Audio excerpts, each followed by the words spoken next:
గుర్తుంటే అలా మనసుకి అలవాటు అయిపోతుంది. అలాగే చేస్తానమ్మా, తప్పకుండా.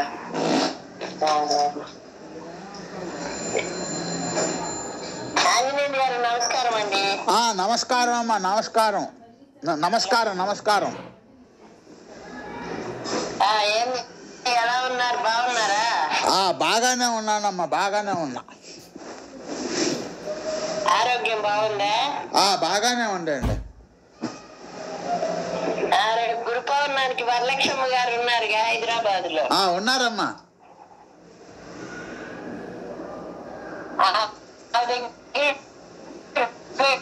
కలవండి, అందరూ వెళ్తారు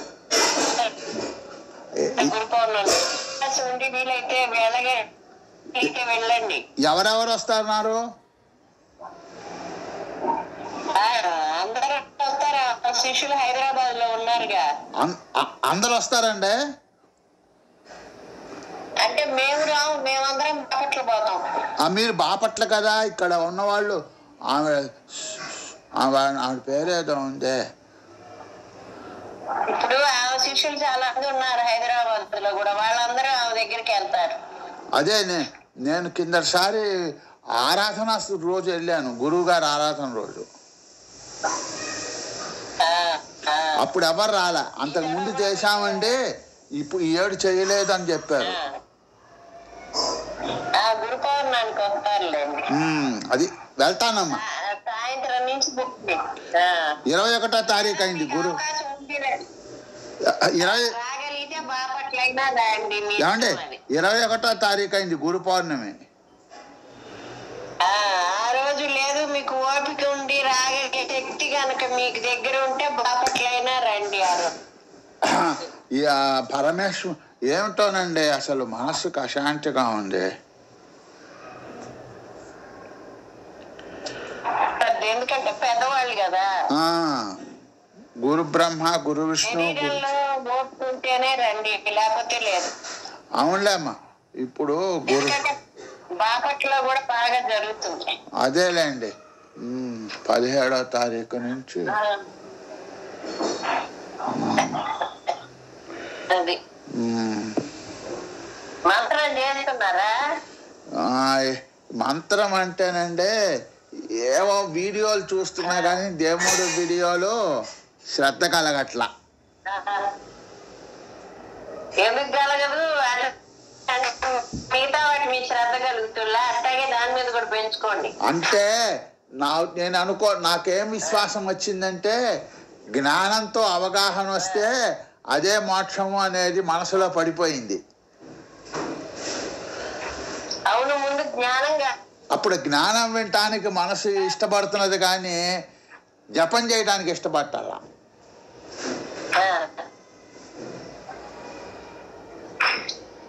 చూసారా? అదే మాయ. అది మాయ. అది మాయ అంటే ఏంటంటే, అక్కడ ఈ కాసేపు దాని వినటానికి ఇష్టపడుతుంది. ఏదో ఇందాక ఒక ఆయన మనసు దానికి యాక్సెప్ట్ చేయట్లే. ఇందాక ఒక ఆయనమ్మా ఎరుక గురించి చెప్పాడు. ఎరుకంటేట గ్రహింపు తర్వాత ఆలోచన వస్తుందట. ముందు మన ప్రమేయం ఏం లేకుండా, మీరేమన్నా ప్రమేయం ఉన్నదా? ఎదుటిగా ఉన్న వాటిని చూడటానికి ఏమీ లేదు కదా, అది గ్రహింపు, ఎరుక, అదే ఆత్మ అని చెప్తున్నాడు. నేను చెప్పేది ఏనండి, వాళ్ళందరూ చెప్పేది కూడా కరెక్టే, కానీ నేను చెప్పేది కూడా ఏనండి. గ్రహింపు ఎట్లా రావాలి? ప్రపంచంలో వస్తువులు ఉన్నాయి కదా, ఇవన్నీ కడుపులు కనిపిస్తున్నాయిగా, ఇదంతా నిజమనేటువంటి నమ్మకం మనకు ఉందిగా తెలియకుండానే. మరి ఇది గ్రహించినప్పుడు, ఈ గ్రహింపులో ఉన్నప్పుడు ఆ గ్రహింపు రావాలంటే కష్టం, అది రాదు. ఇప్పుడు ఇవి వదిలినాయి అనుకోండి, అప్పుడు ఆ గ్రహింపు నిలబడుతుంది అన్నమాట. ఒకవేళ మీకు తెలిసిన ప్రపంచ వస్తువులన్నీ లోపల ఉన్నప్పుడు, విషయాలు ఉన్నప్పుడు, అంటే ఇప్పుడు జ్ఞానం అనేది ఎప్పుడైనా తెలిసినా గాని మీకు, అంటే విన్నా గాని మనసు ఎప్పుడు దాని మీద ఈ గ్రహింపు వదిలితే ఆ గ్రహింపు పెరుగుతుంది. ఇప్పుడు తక్కిడి ఉందనుకోండి, 2 పెట్టారు, దాంట్లో ఎటువైపు బరువు ఉంటే అటు దూగట్లా. అవునండి. ఒకవైపు ప్రపంచము, ఒకవైపు భగవంతుడు అనుకున్నాం కాసేపు. తక్కిడిలో పెట్టాము మనం. ఇప్పుడు మన మనసు ఎట్లా ఉంది? నేను ఆంజనేయులు గారిని అనే నమ్మకంలోనే ఉండి, భగవంతుడు నాకంటే బయట ఉన్నాడు, చెప్పేవాళ్ళు బయట ఉన్నారు అనే గ్రహింపులో ఉంది అది. అందుకని అప్పుడు ఏమవుతుంది? నేను ఆంజనేయులు గారిని అనే గ్రహింపు పోయే కొద్దీ ఆ గ్రహింపు పెరుగుతుంది. ఇప్పుడు తెల్ల ఉంది, చీకటి పోయే కొద్దీ కదా వెలుగులు వచ్చేది. అవును, ఇప్పుడు నేను ఆంజనేయుల్ని అనే నమ్మకం మీకు పోతే కదా ఈ గ్రహింపు, ఆ ఎరుకలో మీరు నిలబడగలిగేది. లేకపోతే ఎరుకలో ఎట్లా ఉంటారు? అంటే ఇప్పుడు మీరు పుస్తకాలు చదివారు, మహాత్ముల దగ్గరికి వెళ్ళారు, విన్నారు, అది కూడా మంచి వస్తువే అన్నారు. కానీ ఆ వస్తువులతో మీరు నిలబడాలిగా. అవును, నిలబడడానికి తగిన బలం ఏది అక్కడ? ఇవన్నీ పోతేగా, చెత్త అంతా పోతేగా అసలు వస్తువు నిలబడడానికి ఉండేది. అవునండి. మరి అది పోవాలంటే అది పోతే ఈ గ్రహింపు ఎక్కువ అవుతుంది కదా. అవునండి. ఇప్పుడు మందు ఉంది, రోగం ఎక్కువగా అధికంగా ఉందనుకోండి, డోసు రోజుకి 2-3 సార్లు వేసుకోమంటారు వాళ్ళు కదా. అవునండి. అలాగే శరీరం నేననే జబ్బు అందరికీ ఉంది, మనందరికి పుట్టుకతోటే వచ్చింది అది. మరి ఆ జబ్బు వల్లే మళ్ళీ మళ్ళీ జన్మలకి వెళ్తున్నాం మనం అందరం కూడా. ఈ శరీరం పడిపోయిందంటే మళ్ళీ ఇంకో శరీరం రావాల్సిందే ఎవరికైనా సరే. మళ్ళీ ఈ కర్మలకు అనుగుణంగా, ఈ వాసనలకు అనుగుణంగా మళ్ళీ మనమే సెలెక్ట్ చేసుకుంటాం ఇంకో శరీరాన్ని. మరి పెడితే కదా ఆ గ్రహింపులో నిలబడేది. ఇవన్నీ వింటున్నారు మంచివే, గట్టిగా పట్టుకోవాలి కదా. మరి ఆ పట్టుకోవడం కోసం మీరు మంత్రం చేయాలి. అది మంత్రం చేయకపోతే లోపల ఉండేటువంటి అజ్ఞానం కరగదు. అంటే ఇప్పుడు జ్ఞానబోధ వినకపోయినా పర్వాలేదంటారా? చెప్పేదేనండి, అది వింటూ ఇది చెయ్యాలి. రోగం వచ్చిన వాడు పచ్చం చేయాలి, మందు వేసుకోవాలి. అది 2 వేసుకు. ఇప్పుడు నాకు జలుబు చేసింది, డాక్టర్ దగ్గరికి పోయా, మందులు ఇచ్చాడు. నేను హాయిగా ఇంటికి రాగానే అదొక మాత్రం వేసుకొని మళ్ళీ ఒక ఐస్ క్రీమ్ తిన్నాను అనుకోండి, అప్పుడు ఏమవుతుంది? తగ్గదు, ఎక్కువ అవుతుంది. అప్పుడు ఆ మందు పనిచేయదు.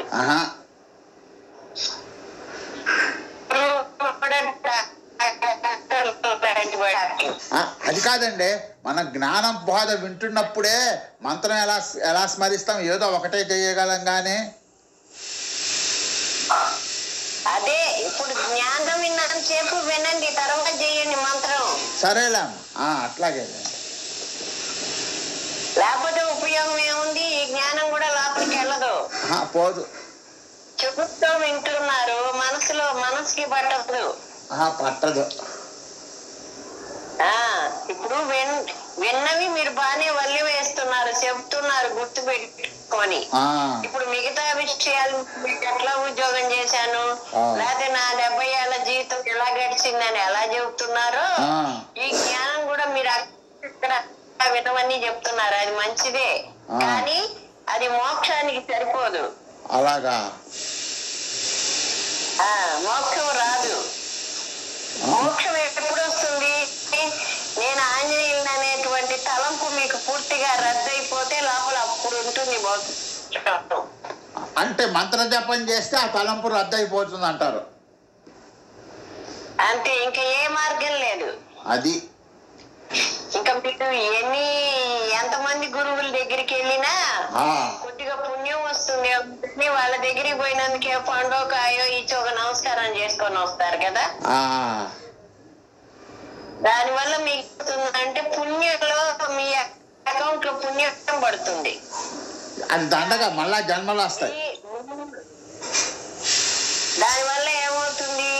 కొంచెం మంచి జన్మ రావడానికి అవకాశం ఉంది పుణ్యం వల్ల. దీనికంటే కూడా మంచి ఉద్యోగాలు, వృత్తి ఇళ్లలో ఉండడము, శరీరానికి సుఖాలు ఉండేటువంటిదే పుణ్యం అంటే. మరి ఏమండి ఇప్పుడు అహం బ్రహ్మస్మి అనుకోకుండా నేను అనుకోవచ్చా? ఉపయోగం ఏముంది అంటే అన్నిటికన్నా ముందు నేనే ఉంటుంది కదా, బ్రహ్మానికి కూడా ముందు. చెప్పేదేనండి, 70 ఏళ్ళ వరకు మీరు అదేగా అనుకుంది. అంటే రమణ మహర్షి చెప్పారు కదా, నేననేది భగవంతుడి మొదటి నామం అని. చెప్పేదేనండి, ఆ నేను అనేది ఏది ఆయన చెప్పి నువ్వు ఒక చైతన్యానివి అన్నారు కదా. అన్నారు కదా అన్నారు. మరి ఆ మాటనే కదా గురువు గారు నువ్వు అహం బ్రహ్మాస్మి అండి. అవును, నేను బ్రహ్మని చైతన్యం వేరు బ్రహ్మ వేరా? కాదు కదా. కాదు. మరి మీరు నేను అనుకుంటే నేను ఆంజనేయులు అనేదే దొడపడుతుంది అంటే అది. అందుకని దొడపడింది పోవడానికి ఇప్పుడు చేయమంది గురువు గారు మిమ్మల్ని. అవునండి. మరి అది చేయమన్నప్పుడు గురువు గారు ఏది చెప్పారో గురుముఖత మీరు ఏది విన్నారో అది చెయ్యాలి. అవునమ్మా. అప్పుడు కదా అవునండి ఫలితం ఉండేది. అహం బ్రహ్మాస్మి, అహం బ్రహ్మాస్మి. అది మీకు అర్థం అనుకుంటే శ్రీరామ రామ రామ అనుకోండి. అది అంతేనా? అది కూడా అనుకోమన్నారు కాదేనా?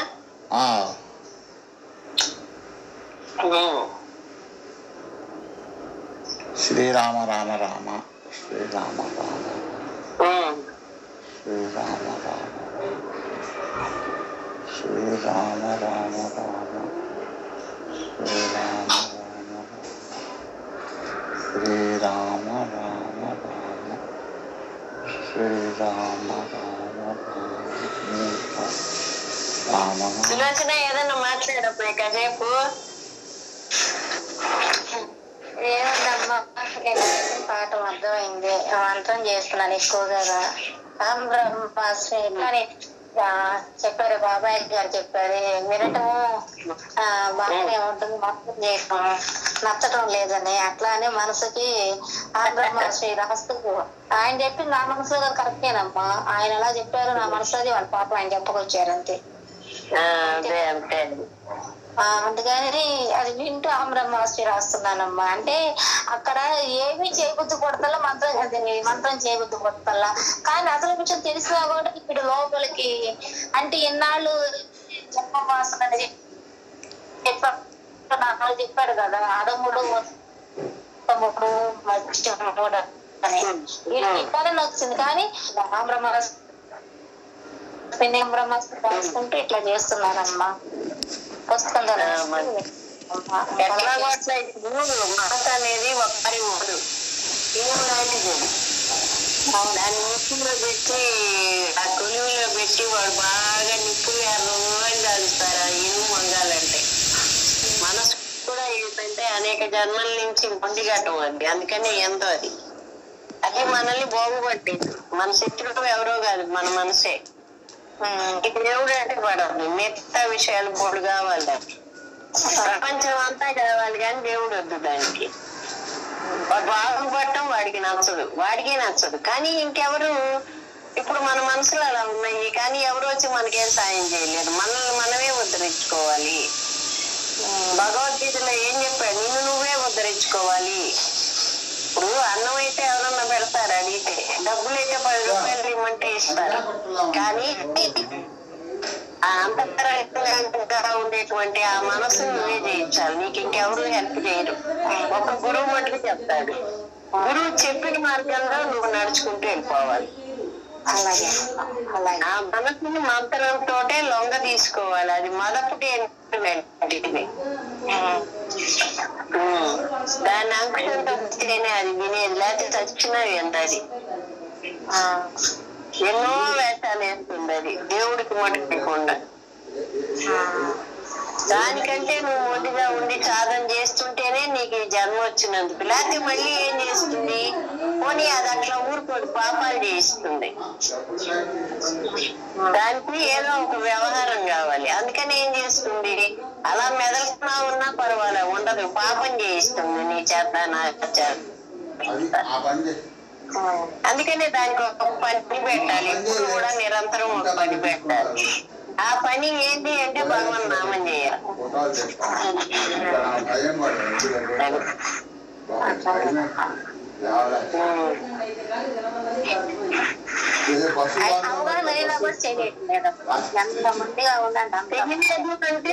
ఇవ్వదు అది, అదే చేయి నేను,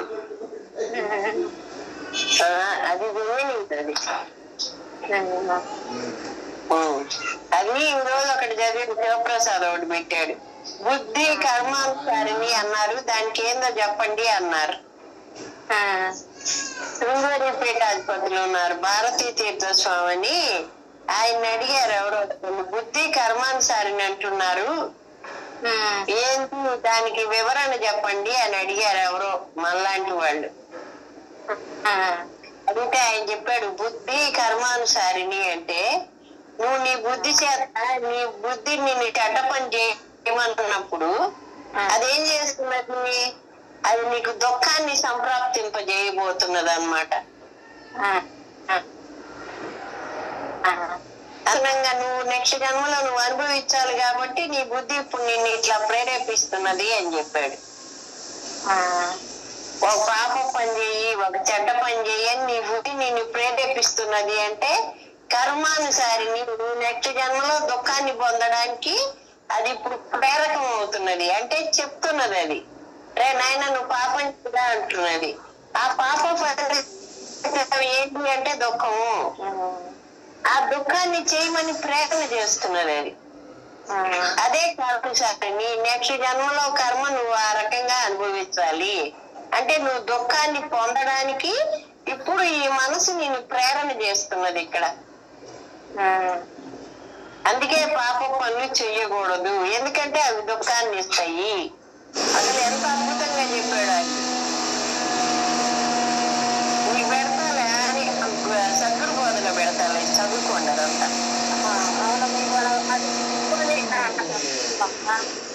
అదే వర్షం గంగలో మునిగితే పాపాలన్నీ గంగానే, అది కూడా బాగుంది. గంగలో ఆ పాపాలు మనకి అది నేను పెట్టింది, అది అది విన్నాను. ఇందాక నేను మీకు పెడతాలే. అలాగేనమ్మా, ఎప్పుడు అలాగే మాకు జ్ఞాన వర్షం కురిపిస్తే గానీ, ఆ జ్ఞానంలో మునిగితే గానీ, ఏడు వనకలైతే గానీ జ్ఞానంలో మునగలుగుతున్నావు. జ్ఞానం ఎప్పుడు కలుగుతుంది, అజ్ఞానం మొత్తం పోతే కలిగేది జ్ఞానమే. అజ్ఞానం పోవాలంటే ఏం చేయాలి చెప్పుకున్నాం, నిన్నంతా చెప్పుకున్నాంగా మనం. నిన్న పాఠం చూడు, ఎంత గురువు గారి అనుగ్రహం వల్ల బాగా జరిగింది. అజ్ఞానానికి ఇంత పాఠం, జ్ఞానానికి పరమొక్కల బట్టి ఏమీ లేదని ఒక్క ముక్కలో చెప్పేశారు. ఆ చూపు అక్కడ పెడితే చాలు, ఏకాగ్రత ఇంకేం అక్కర్లేదని. నిలబడ్డానికి ఇక్కడ వాటిని నువ్వు వదలాలిగా. నువ్వు నీ మనసు కిందకి చూస్తుంటే పైకి ఎలా వెళ్ళగలదు? నువ్వు ప్రపంచాన్ని చూడగలిగితే, ఇప్పుడు అందుకే కళ్ళు మూసుకోవాలని ఎందుకు ధ్యానం చేయమంటున్నారు మొదటి దశలో అంటే, కళ్ళ ముందు ఉన్నదంతా కదిలిపోయే ప్రపంచం ఇది. ప్రపంచం ఉండదు, నువ్వు ఉండవు. ఒకవేళ ఇది ఉన్నా నువ్వు ఉండవు దీన్ని చూడటానికి. అలా అవునమ్మా, నేను ఉండను, లేకపోతే చెప్పే నేను ఉండను, మీరు ఉండరు కొన్నాళ్ళకి. ఎక్కడికి పోతామండి, ఎక్కడికి పోతాం? ఎక్కడికి పోతాం? ఈ శరీరంలో నుంచి పోతాం. అయ్యో బాబా, ఇదేం శాస్త్రం, ఇది దేహము అన్నారు. దేహము అంటే ఏంది? దహించబడేది. అంటే దహించబడేది అంటే కట్టెల్లో కట్టెగా కలిసిపోయేది. ఇది అది దేహి, నేను దేహాన్ని కాదు, నేను దేహిని. అనుకుంటే రావట్లేదు, అనుభవం ఉండాలి. అనుభవం రావాలంటే ఖాళీ అవ్వాలి. అది ఖాళీ అవ్వాలంటే మనసు చేయాలి. అదే అది చేయకుండా ఇంకెన్ని అనుకున్నా ఉపయోగం లేదు. ఇప్పుడు వంటలు బోల్డ్ అని తెలుసు నాకు, కానీ అవన్నీ లిస్ట్ కుంటూ కూర్చున్నాను అనుకోండి, నా కడుపు నిండుతుందా? ఇంట్లో వాళ్ళకి కడుపు నిండుతుందా? నిండదు. లేవ ఆ వంట చెయ్యాలి, నేను తినాలి, వాళ్ళకి పెట్టాలి. అదే జ్ఞానం అలాంటిదే. అది అది చెప్పమ్మా సులోచన, ఏదో మాట్లాడుతున్నా మళ్ళీ మర్చిపో. అవును, మనసు ప్రపంచం కదిలిపోతూ ఉంది. కదిలిపోయే దృష్టి అంతా చెప్తున్నా. ఇప్పుడు కళ్ళు మూసుకొని ఎందుకు ధ్యానం చేయమన్నారు మొదటి దశలో ఉన్నప్పుడు అంటే, కళ్ళ ముందు అన్ని కూడా ఇవన్నీ కనపడుతున్నాయి మనకి. ఈ కనపడేవన్నీ ఏంది? ఇవన్నీ కదిలిపోయేవి, రేపొద్దున లేకుండా పోయేవి. లేకపోతే అవి చూడటానికి మన శరీరం అంతా లేకుండా పోతుంది కొన్నాళ్ళకి కదా. అవును. అందుకని నీ కదిలిపోయే ప్రపంచాన్ని నువ్వు చూడకుండా నీ లోపలికి చూడాలి. నువ్వు అంటే నీ మనసులోకి నువ్వు చూడగలిగితే, దానిలో ఉండే దోషాలు నువ్వు గ్రహించుకోగలిగితే, నీ లోపలే ఉన్నాడు భగవంతుడు. ఆయన్ని దర్శించడం నీకు అలవాటు అవ్వాలి. అహం బ్రహ్మాస్మి అంటున్నావు అంటే ఏంటి? నేనే పరమాత్మని అంటున్నావు. మరి నేను పరమాత్మనైతే ఈ ప్రపంచాన్ని అంతా నమ్మావు, ఇది నిజం అనుకుంటున్నావు, ఈ రూపనామాలు నిజం అనుకుంటున్నావు. ఒక్కొక్కళ్ళ మీద ఒక్కొక్క అభిప్రాయ దృష్టి కలిగి ఉన్నది. దీనికి మూలం ఏంటంటే ఇదంతా నిజం అని నమ్మడమే. ఆ నమ్మకం పోవాలి అంటే నువ్వు ఈ కనపడేటువంటి ప్రపంచం నిజం కాదనే నమ్మకం నీలో కలిగినప్పుడే ఆ నమ్మకం పోతుంది. ఈ కనపడే దాని మీద అపనమ్మకం కలిగి ఉండి, కంటికి కనపడకుండా నిరాకారంగా ఉండేటువంటి వాడి మీద నమ్మకం కలిగినప్పుడే నువ్వు దీనిలో నుంచి బయటపడగలవు. అదే మాయ. నేను శరీరం అనుకోవడమే మాయ. యామాస మాయ. ఏంది ఇది? నువ్వు ఉంది అనుకుంటే ఉంది. ఎప్పటిదాకా ఉంది? నువ్వు ధ్యానం చేసి, తపస్సు చేసి, నువ్వు దాన్ని వేరుగా గుర్తించి, ఇది నిజం కాదు, ఇది అబద్ధము, ఆభాస అంటే ఇప్పుడు ఉన్నదాని వలే ఉంది కానీ నిజం కాదు. ఎందుకు నిజం కాదు? ఇది క్షణక్షణం మారిపోతున్నది, నీ శరీరము మారిపోతున్నది. కాబట్టి మారిపోయే వస్తువులు ఏవి నిజం కాదు, ఇది అబద్ధం. ఇది అబద్ధం అనే నమ్మకం నీకు కలిగితే అసలు నిజంలో నువ్వు నిలబడగలవు. అసలు నిజం ఏంది? వీటన్నిటికీ ఆధారం ఆ పరమాత్మే. ఆ పరమాత్మ తప్ప ఇంకూ లేదు. ఆయనే అంతటా నిండి నిబిడీకృతమై ఉంది ఆ శక్తి. ఆ శక్తిని నేను ఎలా దర్శించగలుగుతాను? మరి ఈ కళ్ళకు కనపడదు, మనోనేత్రం తెరవాలి. ఆ మనోనేత్రం తెరిస్తే అందరికీ 3 కళ్ళు ఉంటాయి. శివుడికి ఒకడికే కాదు, నీకు ఉన్నాయి, నాకు ఉంది. కానీ అది మామూలుగా తెరిచే కన్ను కాదు, ధ్యానంతో ఓపెన్ అవ్వాలి. ఈ 2 కళ్ళు మూస్తేనే ఆ కన్ను తెరవగలవు. అది తెరవాలంటే సాధన కావాలి. సాధన లేని నువ్వు ఆ కన్ను ఓపెన్ అవ్వదు నీకు.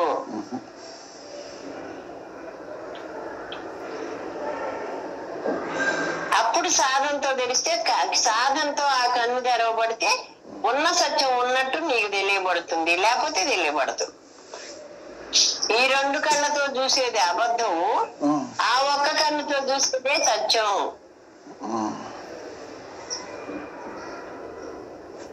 మరి ఆ కన్ను తెరవబడడానికి మనం సాధన చేసి ఓపెన్ అవ్వాల్సిందే అందరికీ. అది ఇప్పుడు ఆ కన్ను తెరుచుకుంటే రూపనామాలు కనిపించవండి. రూపనామాలు కనపడతాయి, కానీ రూపనామాలు కనపడ్డా వాటి మీద నమ్మకం లేకుండా ఉన్న సత్యం ఏదో మీకు పరమాత్మ స్వరూపంగా తెలియబడుతుంది. అది అమ్మా. ఇప్పుడు పైన ఉన్న డోమ్ కాకుండా లోపల ఉండే బల్బు తెలియబడుతుంది. ఆ వెలుగు, ఆ బల్బు యొక్క వెలుగు అంటే ఉన్నదంతా ఆత్మయే. ఇది మీకు అర్థమవుతుంది మానసికంగా. కంటితో రూపం చూసినా దీని మీద అపనమ్మకం కలిగి ఆ లోపల ఉండే సత్య పదార్థాన్ని చూడటం నీకు అలవాటు అవుతుంది. అది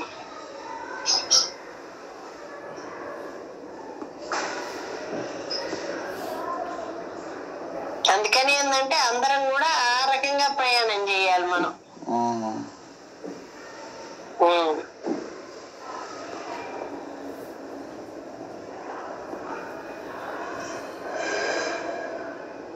24 గంటలు మనం మంత్రం జపిస్తూనే ఉండాలి.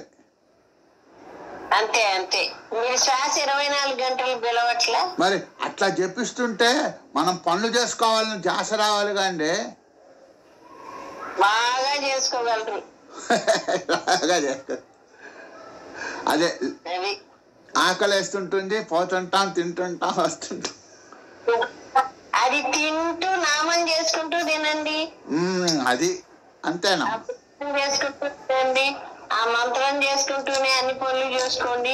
అది అంతే. ఆ నామం మీద మనకి టేస్ట్ రావాలి. అది టేస్ట్ రావాలంటే ముందు చేస్తేగా. అది అదే మైసూర్ పాకు టేస్ట్ గా ఉందనుకో, చెప్పానని అనుకోవాకండి. వ్యక్తిగతంగా మీ మీద నాకేమి ఇదేం లేదు. అదేలేండి. కానీ మీరు ఆధ్యాత్మికంగా బాగుండాలని అనుకుంటున్నా. మీరు ఎవరో కూడా లేదు, నేను ఎప్పుడు చూడలేదు కూడా మిమ్మల్ని. అవునండి. కానీ ఏంటంటే దీని మీద ఆసక్తి చూపిస్తున్నారు కాబట్టి చెప్తున్నా. చూపిస్తున్నా. మైసూర్ పాకు ఉంది. మైసూర్ పాకు అసలు లేకుండా నోట్లో పెట్టుకోకుండా దాని రుచిని ఆస్వాదించాలి నేను అనుకుంటే మీకు ఎట్ట కుదురుతుంది? కుదరదు.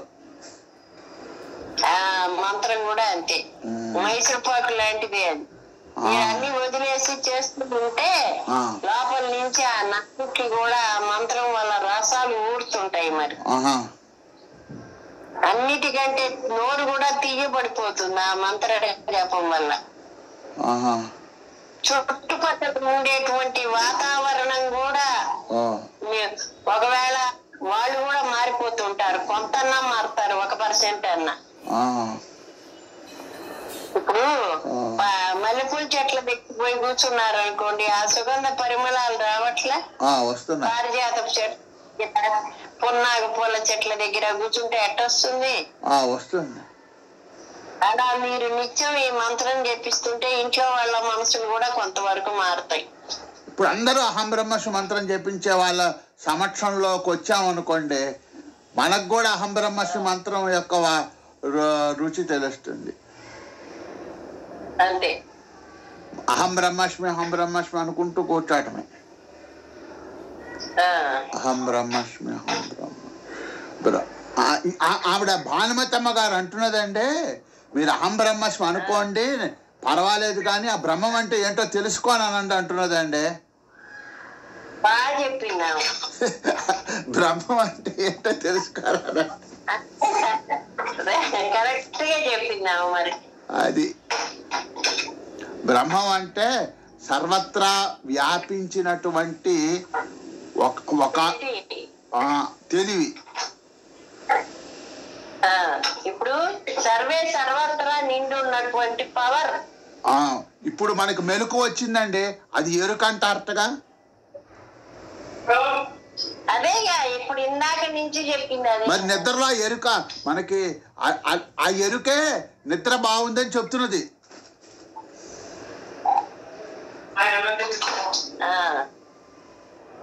ఆ ఎరుకే నిద్రలో నాకేమీ తెలియటం లేదు కానీ హాయిగా ఉన్నానని చెప్తున్నది.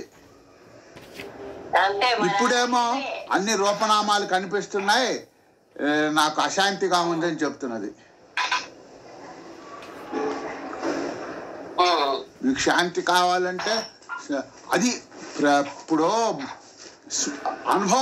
అనుభవం ఉంటేనే కదా దాని స్మృతి దాని జ్ఞాపకం చేసుకోగలుగుతాం. అది కూడా అనుభవమే, బ్రహ్మానుభవం. అప్పుడు అజ్ఞాతంగా తెలిసింది, ఇప్పుడు జ్ఞానంగా తెలియాలి అంతే. బాబాయ్ గారు మాట కట్ అవుతుంది. బాబాయ్ గారు బయట నుంచి మాట కట్ అవుతుంది, అర్థం కావట్లేదు. అదేలేండి. అమ్మాయి పోసుకుంటున్నావమ్మా, అంటావా? సరే సరే. లోకాన్ సమస్త సుఖినో భవంతు, లోకాన్ సమస్త సుఖినో భవంతు, లోకాన్ సమస్త సుఖినో భవంతు. ఓం శాంతి శాంతి. నిన్న పాటల్లో బాబాయ్ గారు కొంచెం వినాలి, ఆచరణ ఎక్కువ చేయాలని చెప్పారు బాబాయ్ గారు, గురువు గారు. వినాలి, ఆ ఒక్క మొక్క విని దాన్ని పదే పదే. ఇప్పుడు మన గురువు గారు ఏం చెప్పారు? ఆ బ్రహ్మాస్మి గాని శ్రీరామరామ మంత్రం చేయమన్నారు. ప్లస్ ఎక్కువగా ఏనుగు చెప్పారు. ఉదాహరణ ఏనుగు అంకుశంలో కూడా మా మనసుని ఎప్పుడు మంత్రమో లేకపోతే ఏదో ఒకటి చేస్తూ ఉండాలి, ఎక్కువగా మంత్రం చేయమని అన్నారు. లక్షలు కోట్లు చేయమన్నారు మన గురువు గారు. మంత్రం చేస్తేనే బయటపడమని చెప్పారు. కాబట్టి అదొక్కటి ఈ రోజు పాఠం గుర్తు పెట్టుకొని మరి రేపు కలుసుకుందాం మళ్ళా 12ంటికి అందరం. అట్లాగే. గురుదేవ. జయ గురుదేవ. అందరికి నమస్కారం. మన గురువు గారు మన కోసమే మంచి చెప్తున్నారు. మనం అంటే ఎంతో ప్రేమతో చెప్తున్నారు అమ్మ. అదొక్కటి మన మనసులో గుర్తు పెట్టుకోండి. అది అహం బ్రహ్మాస్మి. గట్టిగా చెప్తే గట్టిగా చేస్తే ఇవి బయటపడతా ఉద్దేశం అమ్మ మనకి అంత గట్టిగా పాఠం చెప్తున్నారు మన గురువు. అది అహం బ్రహ్మాస్మి. వయసు 70 వచ్చింది కాబట్టి ఇంకా ఎన్నేళ్ళు ఉంటామో తెలియదు. కాబట్టి ముగ్గురు పాఠం చెప్పి ఆమె క్షణంలో చనిపోయారు కదా, అంత గట్టిగా పాఠం చెప్పింది మన కోసం ఆమె. ఐక్యమైపోయారు, గురువులు ఐక్యమైపోయారు.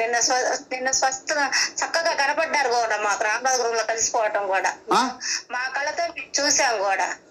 అలాగా పెట్టారు సద్గురు బోధలో నా బాపట్టాసలో పెట్టారు. మన ఫోటోలు అమ్మకు చక్కగా కనపడ్డారు. అమ్మ మాకు స్పష్టంగా కనపడ్డారు ఆ వెలుగులో తీసుకోవడం. అందుకని మనం కూడా అలా కలిసిపోవాలి. అమ్మ తపన, మన తపన. ఇప్పుడు అమ్మ కూడా చెప్పేది మన కోసం చెప్తుంది అమ్మ పాఠం. వాళ్ళంతా ఆ స్థితిలో ఉన్నారు, ఎరుకులోనే ఉన్నారు. ఆ స్థితిలో ఉండి మనకు చెప్తున్నారు పాఠం. అమ్మ పాఠం ఒకటి చాలు. జై గురుదేవ అంటారు. అహం బ్రహ్మాస్మి, అహం బ్రహ్మాస్మి, అహం బ్రహ్మాస్మి. శ్రీరామ రామ రామ శ్రీరామ, శ్రీరామ రామ రామ రామ, శ్రీరామ రామ రామ రామ, శ్రీరామ రామ రామ రామ రామ, శ్రీరామ రామ రామ రామ. జై శ్రీరామ్.